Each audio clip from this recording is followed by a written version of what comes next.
Parental discretion is advised.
Behold the expanse. The natural canvas of creation is wide and infinite. Even within this world, there are worlds within.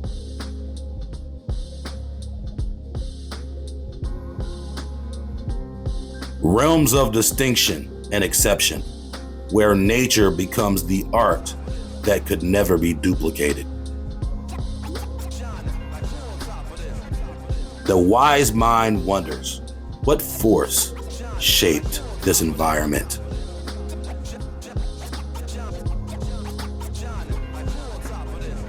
What was the purpose for such a dramatic shift in landscape? Is this a result of a random act of nature? Or is there something more mysterious in control?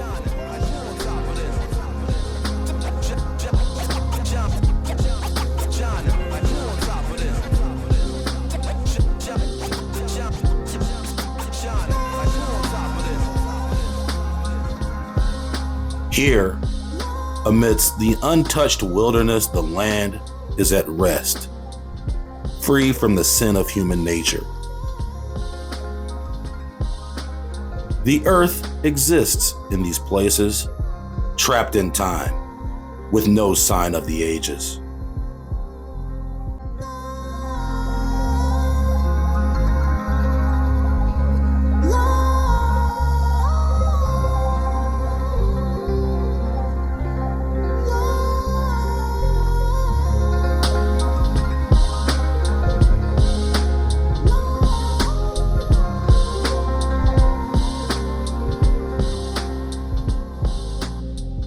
The only sign of the times is told in the season. The cycle of life and death search for no reason. Lands of abundance in nature's most precious resources. Highly habitable, but sit desolate and uninhabited, happily in solitude. Other places complete in total wastelands, deserts and wide territories of barren wilderness, a land in purgatory, seemingly serving no purpose but to exist. Empty and cold, naked and alone. That sounds like a white girl song. If the wolf howls in the wilderness, does it make a sound? Deserts that were once underwater, canyons of pillars, panoramas from another planet. Innumerable places resembling untouched, picturesque paradises. A wide variation of landscapes unreplicated anywhere else on Earth. Some of the most beautiful places in the world no one has ever seen. The modern Jewish promised land is so small in comparison, it would be easily lost and fester in the desert without a trace forever, until the divine hand decided to reveal her story.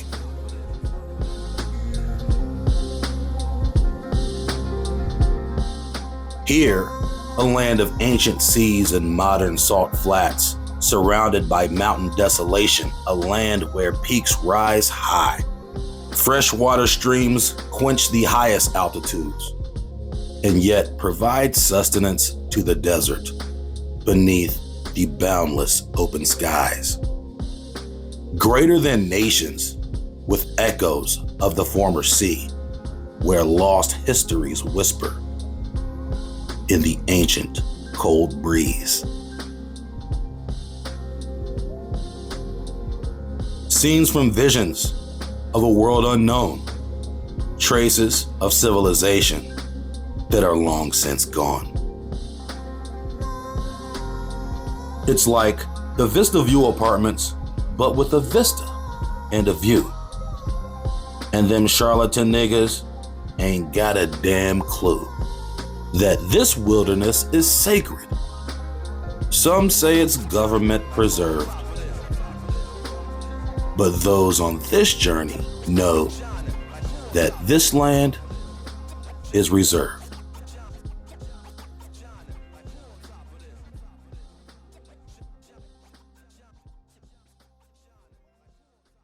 One of the most enjoyable things about working on this series is that each episode is one more step to the neck of the monkly-ass shysters.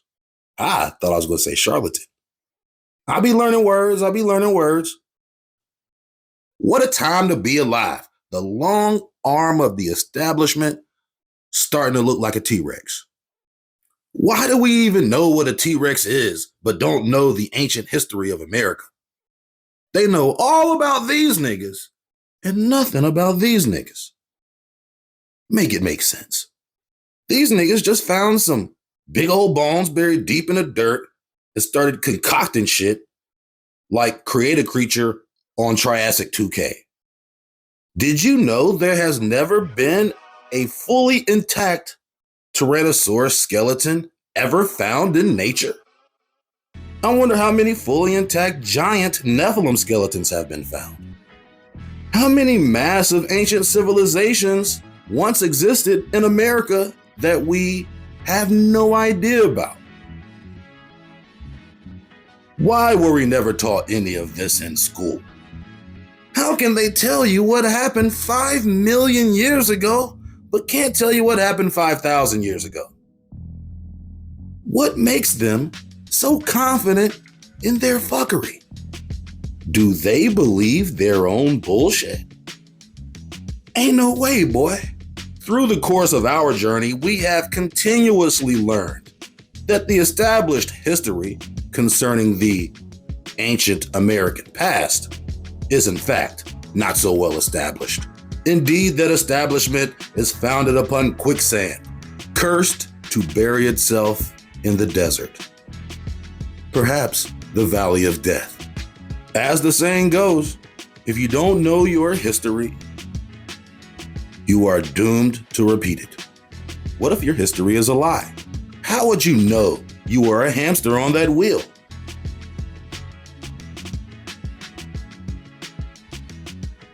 Today, most of our historical information can be found on Charlatan's World Wide Web. But in the past, the web of information was found in libraries and single books. Don't get it twisted. The web is still a good source of information, especially if you know how to qualify your resources. It can be tremendously beneficial. But if you're looking to get spoon-fed, regurgitated charlatan misinformation faster than Tyreek Hill on crack, then AI is the answer. It just won't be the right answer. AI is programmed to uphold the lie, but it does have cracks. If you know how to crack it. AI will give you a summary of what the book supposedly contains, but if you ever read the book for yourself, you would know that that summary is retarded at best and hot dumpster milk at worst. Not only does the information misinform, it uses the shortcut charlatan shyster quote to filter the details into an artificial statement that was designed and programmed to communicate what the programmer found suitable. For example, let's say you're reading the book of Joshua. You'll come across a couple of major landmark bodies of water that you may have never even heard of. Specifically, the Sea of Chinnereth and the Sea of Arabah, both mentioned numerous times in verses that provide contextual clues to their role as watersheds. Now, if you were to research the Sea of Chinnereth and the Sea of Arabah using AI, or even cite the top biblical scholars, they will all tell you that the Sea of Arabah and the biblical Salt Sea are actually the same body of water. And that same body of water was renamed and is currently known today as the Dead Sea. Now, if you take this information at face value, you may just assume that the biblical scholars know exactly what they're talking about.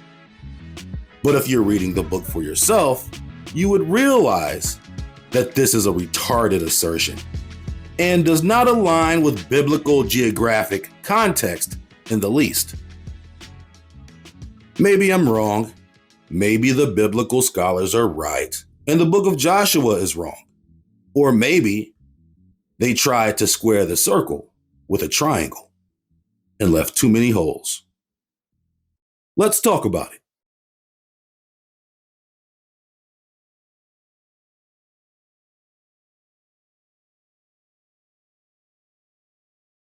Now, let's just say you don't believe in the Torah at all.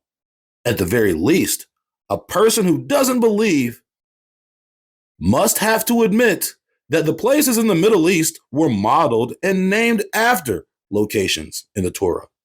For those of you unstudied in the foundational context of Scripture, the Torah is the most authoritative text.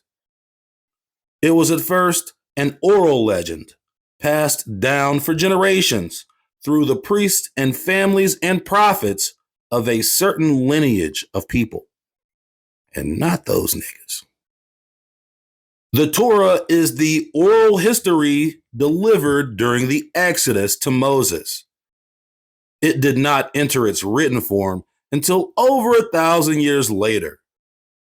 The Tanakh is considered the second most authoritative text.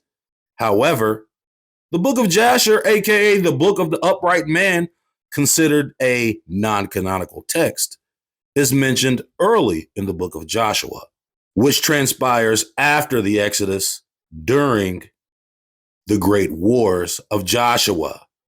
The timeline of the Old Testament, aka Tanakh, lasts until the post-exilic period and the rebuilding of the temple. Be all this as it may, any text written after this period is not considered authoritative until, of course, the New Testament, which has absolutely nothing to do with the Torah or Tanakh. As I have mentioned previously in the Idle Ignorance video, the prophecies said to have been fulfilled by Christ were all a deceptive contextual conflation of the Old Testament prophecies spoken by the prophets. The New Testament was essentially written as a war strategy to conquer a certain lineage of people prior to the conquering of the Americas by using Christ as the God. And the church used the conversion to Christianity as a precursor to enslave the Indians. They were forced to worship at the risk of death. We must also remember that the vast majority of Europeans were never educated in biblical history. or even literate. The Gutenberg press wasn't invented until less than 100 years before the supposed discovery of the Americas. So even if a European was literate, they never had a Bible to read before then. So the word of the church became the gospel.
You see, this land and this land are totally different.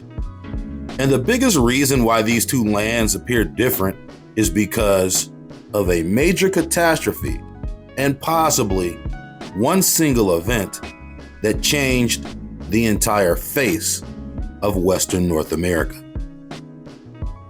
In earlier episodes, we concentrated specifically on California and the Four Corners region in the southwestern United States.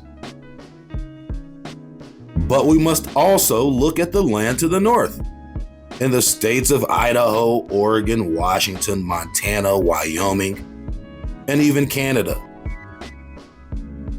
In addition to the aforementioned Four Corners region, to compare and contrast the different landscapes and how they pertain to the biblical narrative. Now, of course, all the top Charlotte Jews have their explanations as to why this land looks like this. And as we know, all of those explanations have timelines of tens of thousands to tens of millions of years. These incomprehensible units of time measurement cannot be substantially validated, no matter how many calculations they type into their Jew computer. These tactics of pseudo-scientific charlatanry are purposely deceptive and confusing, as well as locked into demonic methodology. These niggas consult demons for their trickery and cast spells and fraudulent jumbles of misinformation, false mathematics, and concocted chronology. Smoke and mirrors, Jews and lies, deceiving the public with fake history. But now, since we know how they operate, we use their deception against them to discover the real nuggets of truth. They'll tell you this is what happened. And not only did it happen like this, it happened 58 million years ago. Shut up. Nigga, how you know that? There's no way in a cow's butthole you know what happened 58 million years ago. I don't care how many computers, AI, machine, robots, smart Asian niggas you got in the back. You are absolutely and completely full of horsey dung. And speaking of horsey dung, horses in America, they got them horses. There is an entire list of animals they say never existed in America. Some of these animals are associated exclusively with the Middle East, but were once living right here in America. Remember the Siberian swimming snow horses? The Caucasian horses that swam all the way to America. Do you remember the Bering Strait horses? The horses that swam all the way from Russia. The corridor caballos. Well, guess what? We really finna bust y'all in the head with this new info. Man, hella animals migrated out there big. Straight across that barren, boy. These magical Magellanesque mammals migrated to America before man crawled out of the loins of monkey. Because apparently, that's what happened.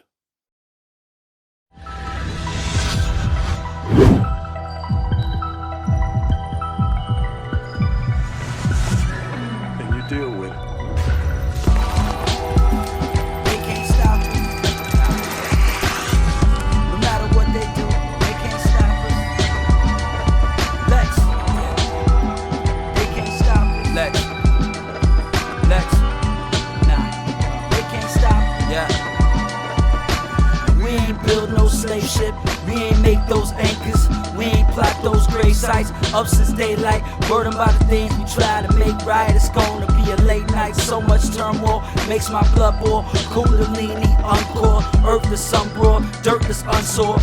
With one chord, tell a story that some spoil. Watch it unfold. Stories untold. Copyright unsold. Books with one spine. Ghosts with one soul. They want control. You want control. But we share one goal. We fight one foe. Set your front door. And it keeps knocking, but the people kept rocking. Yeah. It keeps knocking, but the people kept rocking, yeah. Stop, flex, whatever they do. They can't stop, it keeps knocking, but the people kept rocking, yeah. They can't stop us, no, nah, they can't stop us, no, they can't stop us.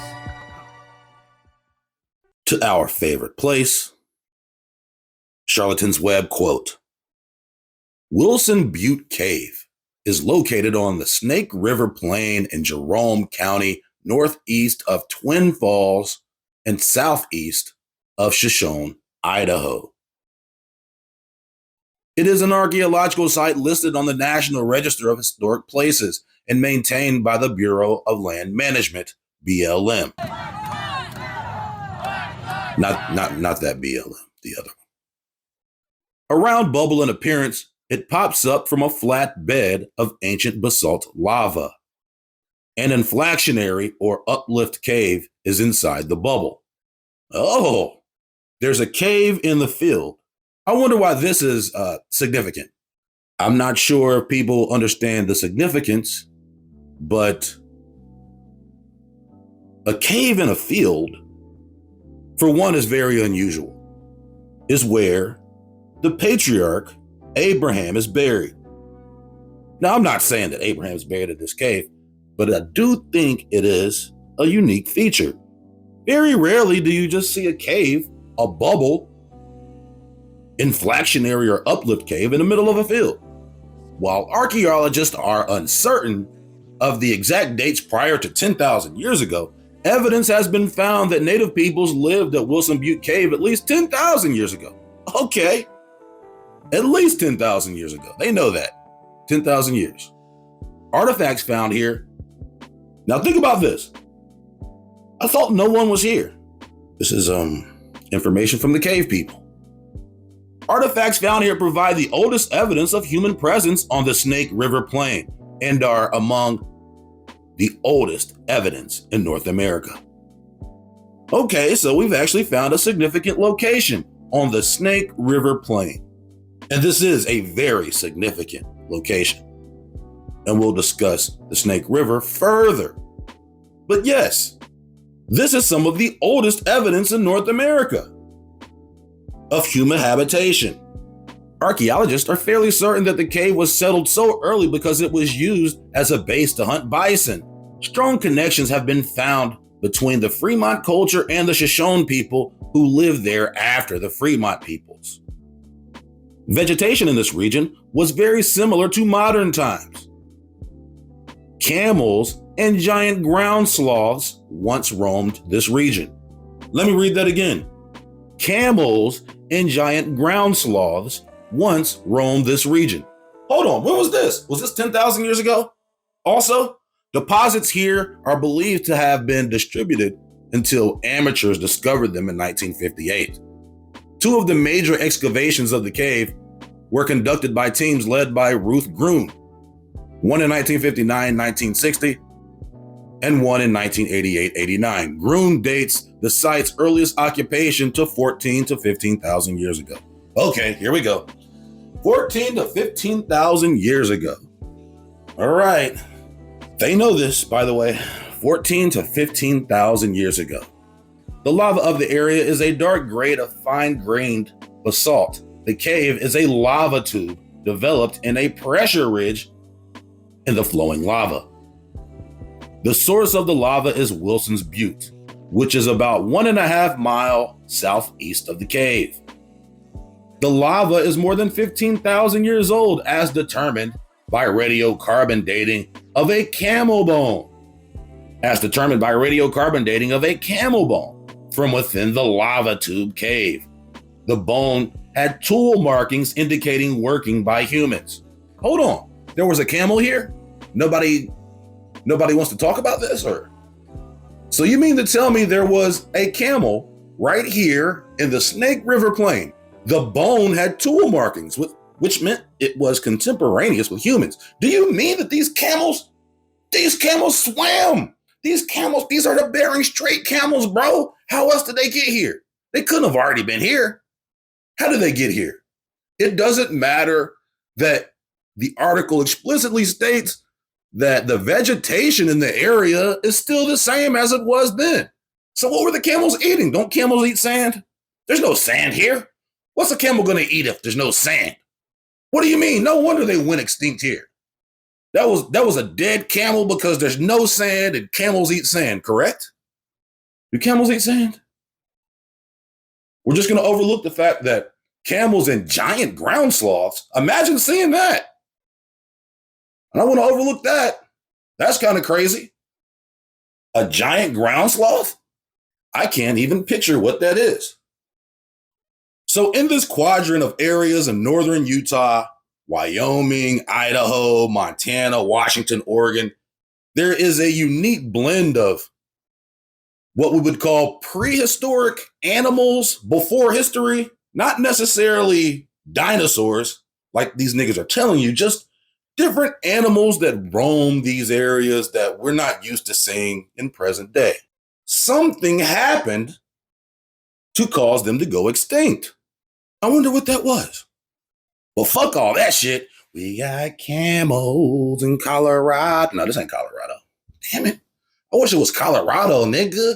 There probably is some camels in Colorado. There's some. Hold on. Let me ask AI real quick. Were there camels in Colorado? Yes. Ancient Camelops lived in what is now Colorado, nigga. What I tell you, Camelops, nigga. Ancient camels. Fossil evidence shows that ancient camels like Camelops Qua, for instance, once roamed that area that is now Colorado, nigger. Okay? So we got camels, all right? Now, Colorado got a little bit of sand, but it's mostly like that red clay, not really even sand, like dirt, for real though. First of all, nigga, this is in Cordata, and it's not in Mamilia, my nigga, and it's definitely not in Camelidae. You know what I'm saying? Say the llama for your mama. We got the camel, son. We got camels in Colorado. We got camels in Colorado. We got horses. Damn it, man. I gotta do better with these songs, bro.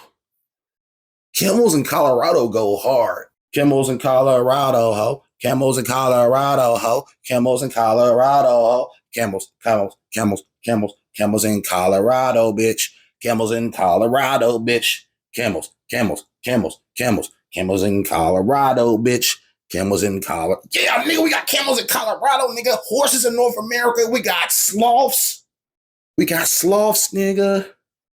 They the boss, nigga. We got them sloths, nigga. Damn, boy. We got everything out here, boy. We got them camels in Colorado. We got them giant sloths in Wyoming. I don't think the giant sloth is a biblical animal.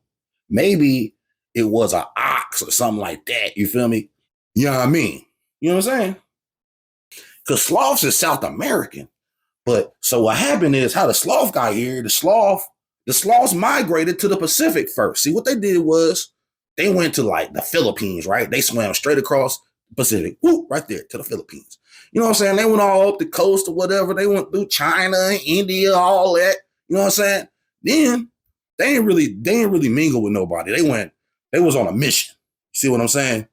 They was on a mission. They wasn't trying to procreate with the orangutan and nothing like that. They was on a mission to travel, to migrate. They was like, damn, how did we get to North America? You know what we do? We're going to jump the Pacific. We got to go through the caves to get to America. You feel me? We got to go through Siberia. So we're going to hit the Pacific, go up the coast, bust a left in Mongolia, hang out in Siberia for a little bit, double back, come back around through the Barren, go down the Barren, take them niggas to Idaho, nigga. We here, boy. Been here. First to get here, nigga. We the Barren sloths, nigga. You ain't even a sloth for real if you ain't come from the Barren Strait. What you mean, boy? And you ain't no camel for real if you ain't come through the Barren Strait, boy. What you mean, boy? They the extinct camel. You feel me? They extinct. They went stank. I wonder what happened.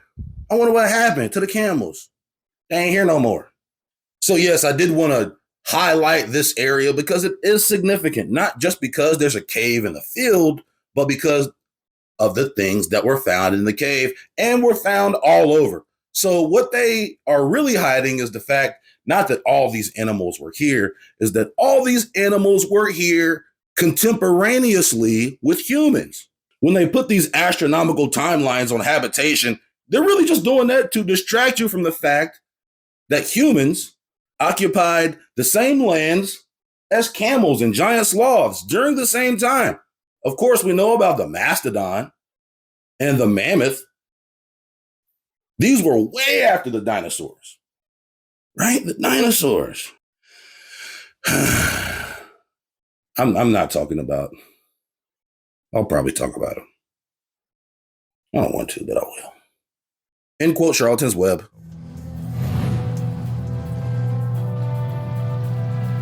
Yellowstone's hot water features all point to one conclusion. Yellowstone must be powered by the heat of a volcano. Geysers only erupt if the rocks are hot enough to turn water into steam. Gases from underwater have the same composition as those from volcanoes. Quartz in the hot springs must have come from volcanic lava. There is an immense amount of energy coming out of the ground that's expressed by the geysers, the mud pots, the hot springs, and the steam vents. Where's all that heat coming from? It's coming from the molten rock associated with the Yellowstone volcano. But that leaves a big question unanswered. In this gentle rolling landscape, where's the volcano?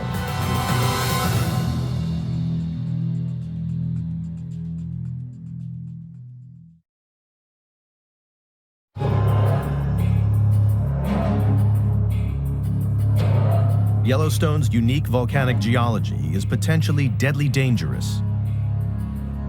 It makes it crucial to monitor what's happening under the ground.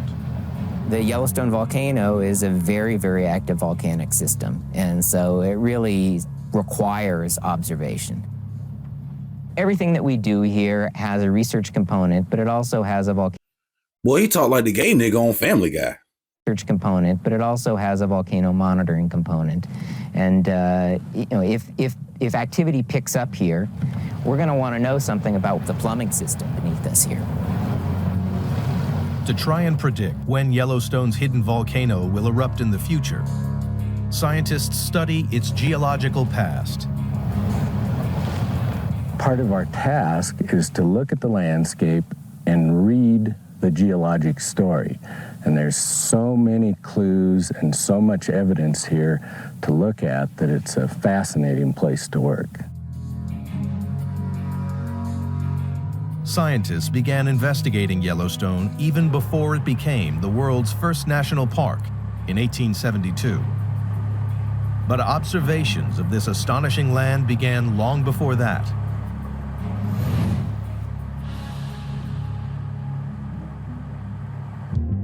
Dating ancient arrowheads shows that Native Americans first lived here 11,000 years ago. Their legends of Yellowstone's angry spirits who made the ground tremble were passed on to early explorers such as Lewis and Clark. Later reports from trappers, explorers, and mountain men like John Coulter and Jim Bridger told of geysers that fired 70 feet into the air and springs so hot that meat was readily cooked in them. Man, who the fuck is cooking meat in a natural spring? This is why the land fucked up right now. Listen, I don't know that they was boiling meat in the hot springs in Sodom, but this is some sodomite type shit. I don't know what this is, bro. Who the fuck told y'all to boil meat in the natural springs? Heathens. No wonder we can't have nothing nice. You niggas want to boil meat in the motherfucking spring. Hey, the first thing you think when you see a natural spring is like, yo, nigga, I'm about to go boil some meat in that mother. What? And springs so hot that meat was readily cooked in them. But these were thought to be tall tales until the 1860s, when geologists investigated and found that the lava flows and hot vents were signs of volcanic activity.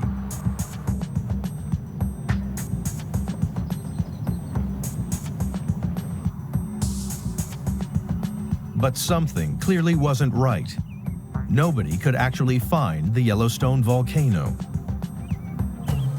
We say that Yellowstone is one of the world's most active volcanoes. People come out here, visitors, other scientists, and they say, what do you mean? I don't see a smoking volcano. I don't see a big, steep volcanic crater. All the things that one normally thinks of for an active volcano. So without obvious signs of a volcano, scientists hunted for other clues. They would find them in the sweeping forests of lodgepole pines. These are the only plants that thrive on the poor soil that comes from a particular type of lava called rhyolite. You know what, nigga, I'm thrown off, man. Niggas boiling meat in the fucking natural springs.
When it comes to biblical geography, there are so many contextual clues about certain landmarks, or in this case, watermarks. The Sea of Arabah is attributed by modern scholars to be the Dead Sea. But is it really though? Most biblical translations translate the word Arabah to plain, meaning that the Sea of Arabah is known as the Sea of the Plain. Deuteronomy 3:17 states, "The plain also, and Jordan, and the coast thereof, from Chinnereth even unto the Sea of the Plain, even the Salt Sea, under Ashdoth Pisgah, eastward."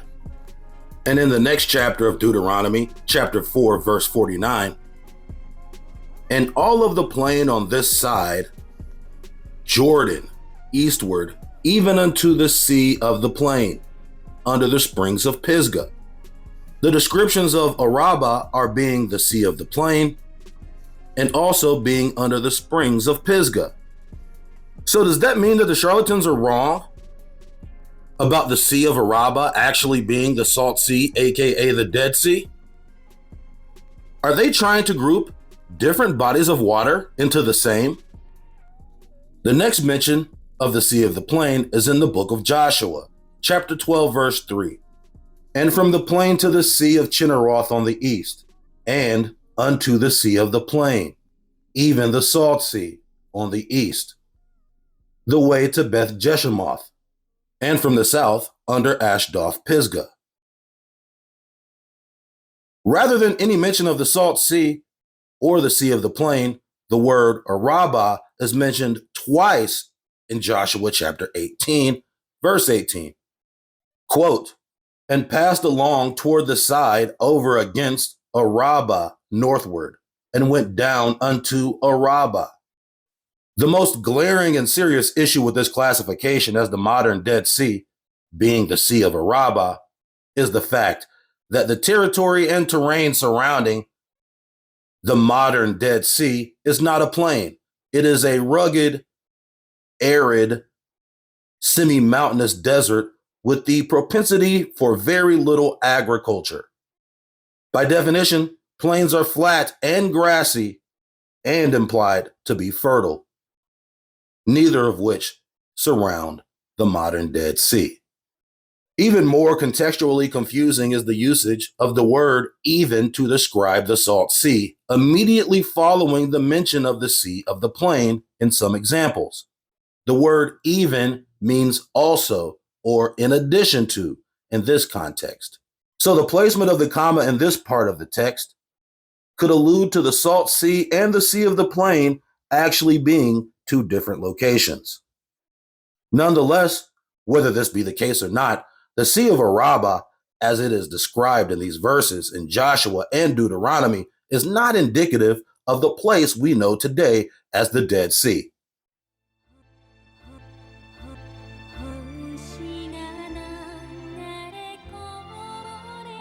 A lesser known example of the parting of waters that people rarely mention when it pertains to biblical history is the crossing of the Jordan, where the water upstream rose up in a heap very far from the city of Adam and allowed the Israelites to cross the river.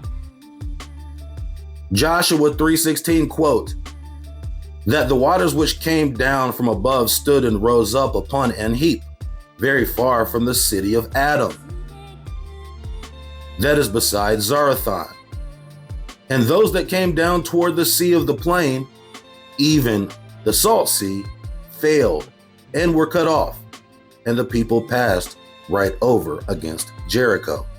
The question being in this example, and those that came down toward the Sea of the Plain, even the Salt Sea failed and were cut off. What does the phrase even the Salt Sea mean? Is the Salt Sea the same body of water as the Sea of the Plain, or is the Salt Sea another body of water entirely? The comma changes the meaning of the phrase. The word even in this context means also or in addition to, which implies a different subject. We've previously discussed the language of scripture in more detail during the SBF series, where we highlight the use of pronunciation and phrases to gather the true meaning of the verses, as opposed to the assumed meaning of the verses. For example, the use of the word God, and Lord in Genesis chapters 1 through 4 imply different subjects, although most people assume these are the same entity. They are not. In Genesis 1, where God says, "Let us make man in our image," who is us and what is our image? There seems to be an implied plurality. Let us make man in our image. If God rested on the seventh day in Genesis chapter 2, verse 2, then who was Lord God of Genesis 2:4? If male and female were created simultaneously in Genesis 1, why was Eve taken from Adam's rib in Genesis 2? Just by highlighting these details, your overall perception of the first chapters of the Torah may have changed based upon what you assumed and not based upon what you actually read. Another biblical watermark that is mentioned in concordance with the Sea of the Plain is the Sea of Chinnereth, or the Sea of Chinneroth, which is mentioned at least 5 times. Today, the current location of the Sea of Chinnereth is supposedly the Sea of Galilee, aka Lake Tiberias, in modern-day Israel. But is it though? The Sea of Galilee lies approximately 140 miles to the north of the Dead Sea and is connected by the Jordan River in modern-day Israel. Is this the same Jordan River that is mentioned in Scripture? A contradiction as it concerns the Sea of Chinnereth is the fact that it is supposedly located to the north, but possibly farther eastward of the River Jordan. According to Joshua 13:27, the Sea of Chinnereth lies far on the other side of Jordan, eastward. However, we know that the modern Sea of Galilee is located at the north end of the Jordan River. This is a direct contradiction of the stated biblical geography. So not only does the geographic characteristic not fit the biblical outline, it again must be noted that the Sea of Galilee was renamed during the New Testament era, and the actual term Sea of Galilee does not exist anywhere in the Torah or Tanakh.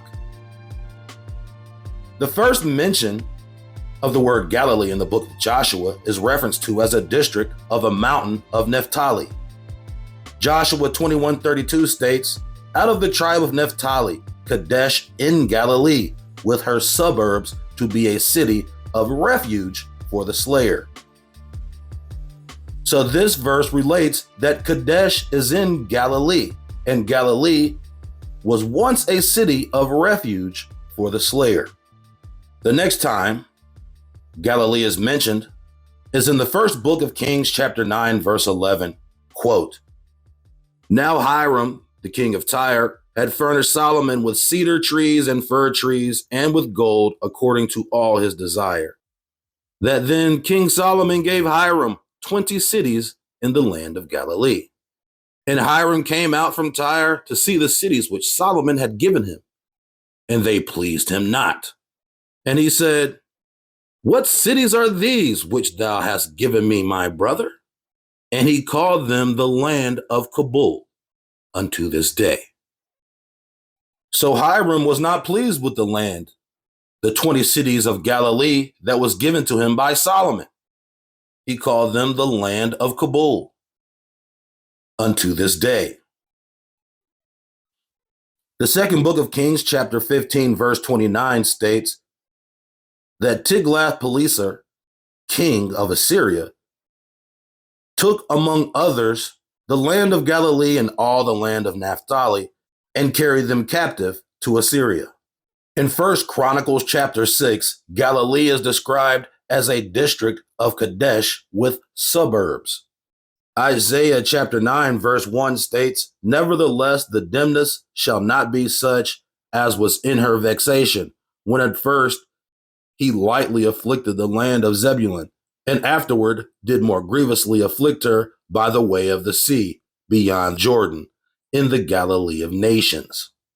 Once again, this implies that the sea is much further away than the Jordan. It is beyond the Jordan.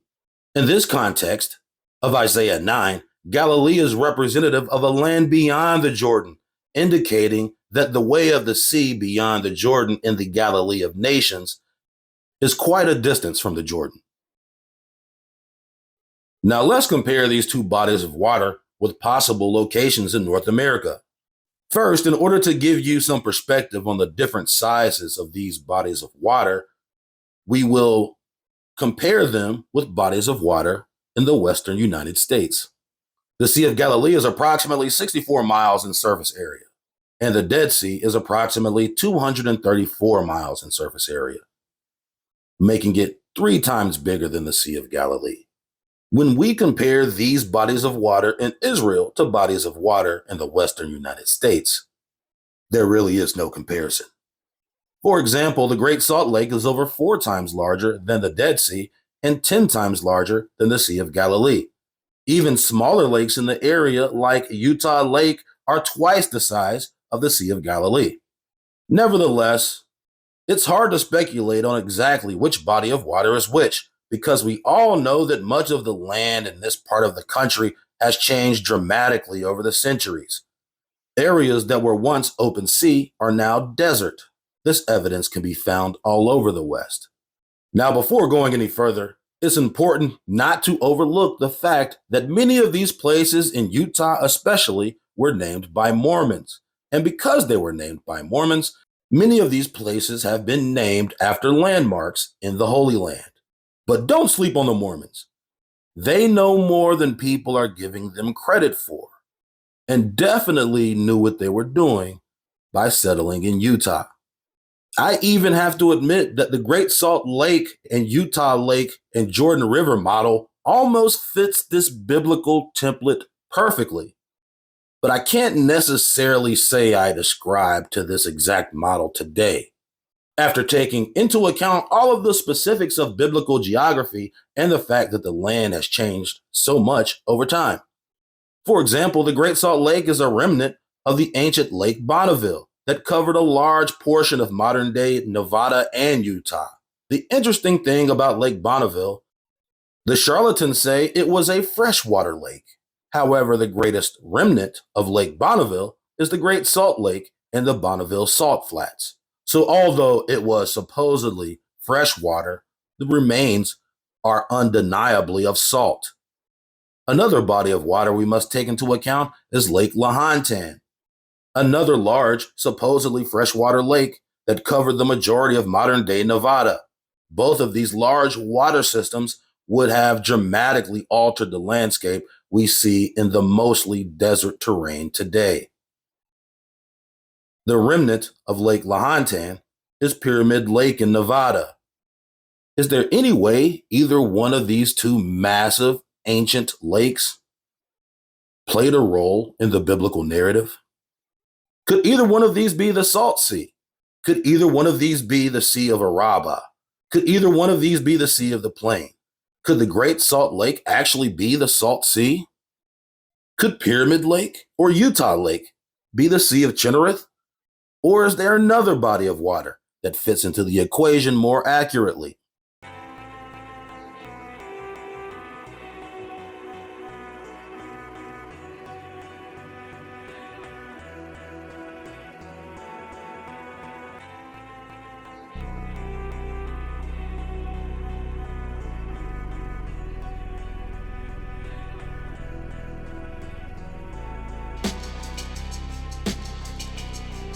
The biggest issue with the Great Salt Lake being the Salt Sea is the fact that the charlatans say that Lake Bonneville was once a freshwater lake or inland sea. Another problem arises if the Sea of Arabah is the same as the Salt Sea, Arabah meaning plain. Then the Great Salt Sea, being in a mountainous area, does not quite fit the description. Presumably, all of the areas that surround the Great Salt Lake, including Salt Lake City, were once under the water of the greater Lake Bonneville, as the water lines can still be seen high on the surrounding cliffs. However, we know by the use of the comma in verses that include the Sea of Arabah and the Salt Sea distinguish two different bodies of water, which would mean the Great Salt Lake could still be in play. The biggest problem with Utah Lake is the fact that it lies to the south, when according to geography it lies to the north and to the east. Although it's 3 times the size of the modern-day Sea of Galilee, it does not fit the description of its location geographically. The river that connects the Great Salt Lake with Utah Lake is named the Jordan River. However, it must be noted again that these places were named by Mormons, who are obviously onto something but were hiding it. A body of water to the north and to the east of the Great Salt Lake, whose river flows into the Great Salt Lake, is a better candidate for the title, the Sea of Chinnereth. And that candidate would be Bear Lake, on the border of Utah and Idaho. Bear Lake is a large, natural freshwater lake. It is almost twice the size of the Sea of Galilee. Bear Lake is called the Caribbean of the Rockies due to its turquoise color and sandy beaches. The lake is flanked by plains to the south and is situated at an elevation of 5,900 feet, more than a mile above sea level. In comparison, the Dead Sea and the Sea of Galilee in modern-day Israel are both below sea level. The Sea of Galilee is 700 feet below sea level, and the Dead Sea is 1,400 feet below sea level. Some say it's the lowest place on Earth. The lowest place in America is Death Valley. Do with that information what you will. Despite all this, nowhere in the Torah that I could find does it imply that these bodies of water are below sea level. And yet, conversely, I could find no implication that either of these bodies of water are thousands of feet above sea level. The main geographic implication that contradicts either one of these locations is the mention that the Sea of Chinnereth is far beyond the Jordan, presumably to the east.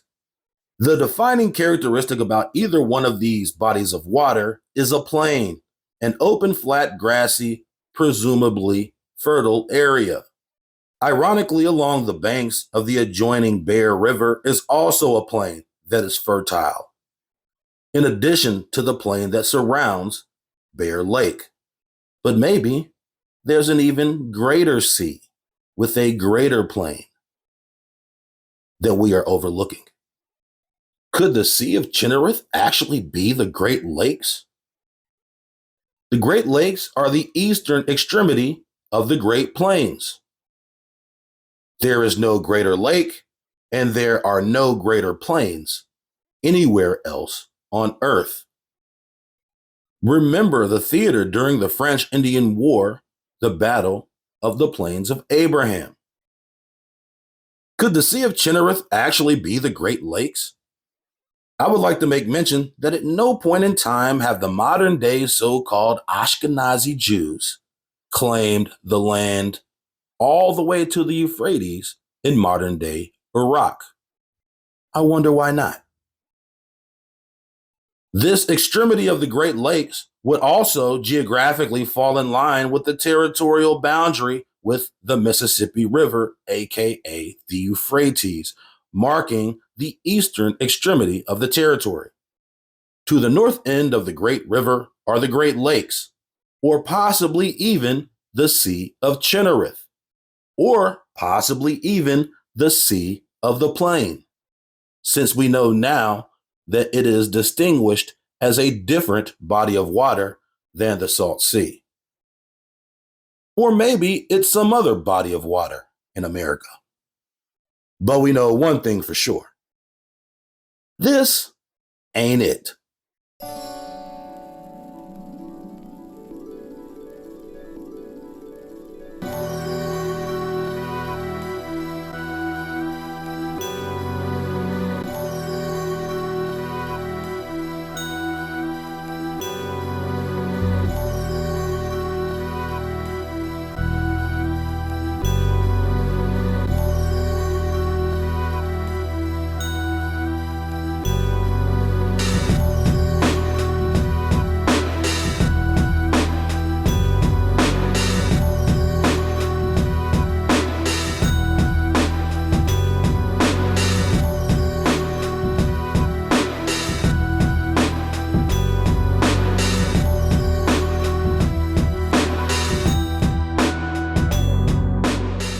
When it comes to holy water, the water of the Jordan River is widely considered the holiest of all the Old Testament. The waters of the Jordan were parted before Joshua and the Ark of the Covenant, just before the Israelites crossed into the Promised Land. The crossing of the Jordan was a major biblical event. It was a true demonstration of the power given to Joshua by the hand of his God. By this exhibition, the people knew the God of Moses was with him. The Jordan wasn't seen as just a symbolic barrier or even just a geographic boundary.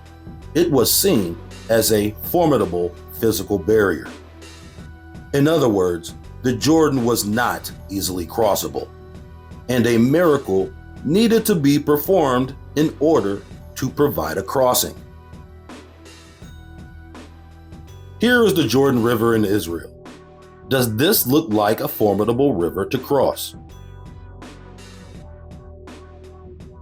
Here is a less notable river in the western United States that is longer and wider, that more accurately fits the description of the Jordan. Does this look like an easy river to cross, or would you need a miracle to cross it? Most scholars assert that the biblical etymology of the word Jordan is Yarden, meaning ascending, presumably a river that ascends from high mountains. Well, the Jordan River, located in modern-day Israel, ascends from a height of around 1,700 feet above sea level to 1,400 feet below, a total ascension of about 3,300 feet. Comparatively, the Bear, Snake, and Columbia rivers descend from elevations of over 10,000 feet and descend on average over 5,000 feet. The reason that Bear Lake is a significant landmark is because of the Bear River, which connects the Bear Lake to the Great Salt Lake.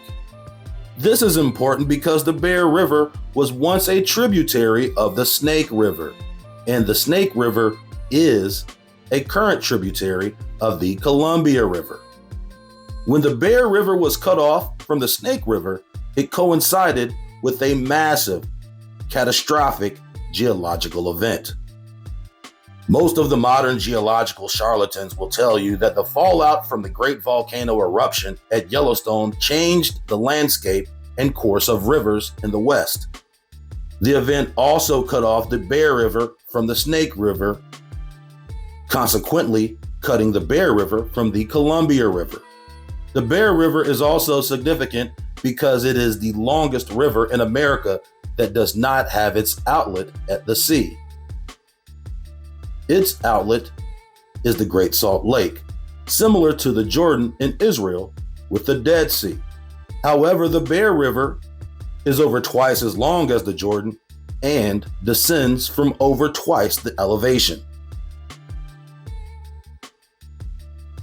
The mouth of the Bear River is the Great Salt Lake, which coincides with the events from the book of Joshua chapter 3, where it states that those who came down toward the Sea of the Plain, even the Salt Sea, were cut off, and the people passed over right against Jericho. Notice how the verse states were cut off as opposed to was cut off regarding the Sea of the Plain and the Salt Sea. This implies two different subjects.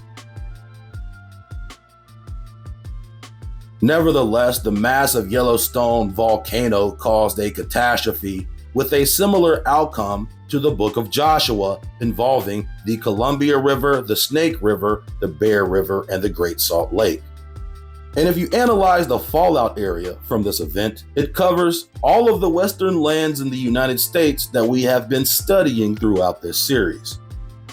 Despite the fact there are no explicit mentions of volcanoes or earthquakes that I could find in reference to this event, do you think it's possible that the crossing of the Jordan coincided with a massive earthquake, volcano, or geological event? Or was it just a standalone occurrence? One of the things I enjoy most about reading the Torah and Tanakh is the inclusion of prophecies from the past that can be validated today, with phrases like, "unto this day." According to the book of Joshua, after crossing the Jordan, Joshua pitched 12 stones in the midst of the Jordan at the location of the crossing. And according to chapter 4, verse 9, the stones still remain in the midst of the river unto this day. Somewhere on earth in America sits these 12 stones, presumably in the midst of a river. You find the stones, you find the river, you find the crossing. Where on earth in America are these 12 stones?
ancient history of America is the stuff of legend.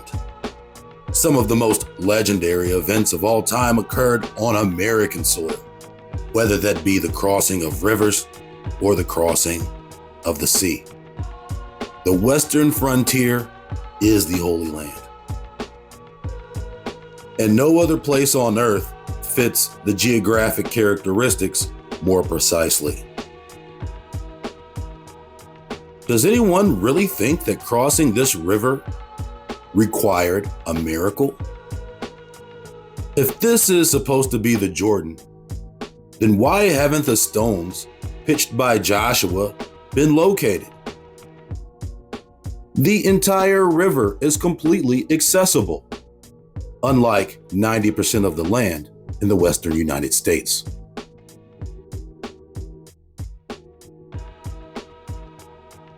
Is there any evidence that this sea was ever cut off from this river? If this is really the promised land, why is it so small? Why is it so barren? Where are the cedars? Where are the fertile plains? Where is the sea? If according to the book of Joshua, the Sea of Chinnereth is beyond Jordan eastward, why is the Sea of Galilee connected to the Jordan from the north? Why was the Sea of the Plains name changed to the Salt Sea? Why was the Salt Sea's name changed to the Sea of Araba, when there are no passages that associate Araba with the Salt Sea at all? Why did the writers feel it necessary to put both the Sea of the Plain and the Salt Sea in the same verse if they were the same place? If the Salt Sea was really the Sea of the Plain, where is the plain? Why do all of the physical characteristics of the Salt Sea fit more accurately with the Great Salt Lake? Why are there lakes called seas? And why are our seas called lakes? It's almost as if they create names and titles to conflate their true meaning. In truth, the Dead Sea should be called a lake because it is a lake, not a sea. By definition, the Dead Sea is a terminal lake with no inlet or outlet to the sea. And if it doesn't touch the ocean, it cannot be labeled a sea. The Dead Sea is not a sea, it is a lake. The same can be said about the Sea of Galilee, aka Lake Tiberias. The Sea of Galilee is completely fed by a series of brooks and streams. It is a freshwater lake, not a sea. This lake feeds the Jordan stream at its southern end, and the Jordan empties its water into the Dead Sea Basin. This is an endorheic or terminal water basin. Water is essentially trapped and does not drain into the ocean. This is similar to the Bear River system in Utah and Idaho. Bear Lake is fed by several streams that fall from the Uintas Mountains. The Bear River then delivers its water into the Great Salt Lake, where the water is trapped. But here's the difference. The Great Salt Lake is a sea, or at least was a sea. If the supervolcano at Yellowstone cut off the Bear River from the Snake River, and the Snake River is a tributary of the Columbia, which touches the sea at a wide seagoing channel, then indeed the Great Salt Lake was a sea. But that's not all. Not only is the Great Salt Lake actually a sea, the Great Lakes are indeed a sea as well. Lake Superior, the largest and highest in elevation of all the Great Lakes, drains into Lake Huron. Lake Huron drains into Lake Michigan. Lake Michigan drains into Lake Erie. Lake Erie drains into Lake Ontario. Lake Ontario drains into the St. Lawrence River, and the St. Lawrence River drains into the Atlantic, thus making the Great Lakes a sea by its true definition. The reason why the world thinks differently is because the definition of a sea was changed by the charlatans. Today, the definition of a sea implies a large saltwater body that drains into the sea. But the ancient definition of a sea did not imply salt water. That distinction was later changed by the same cult of charlatans who changed the names of biblical watermarks from the Salt Sea to the Dead Sea and the Sea of Chinnereth to the Sea of Galilee, when they are indeed lakes, and yet still called sea today. Why has the hidden hand changed the names of places mentioned in the Old Testament? What purpose does that serve? Why haven't the Jews in Israel changed the names back to their original titles, considering they're now in control of their so-called promised land? Maybe it's because they know that's not the land.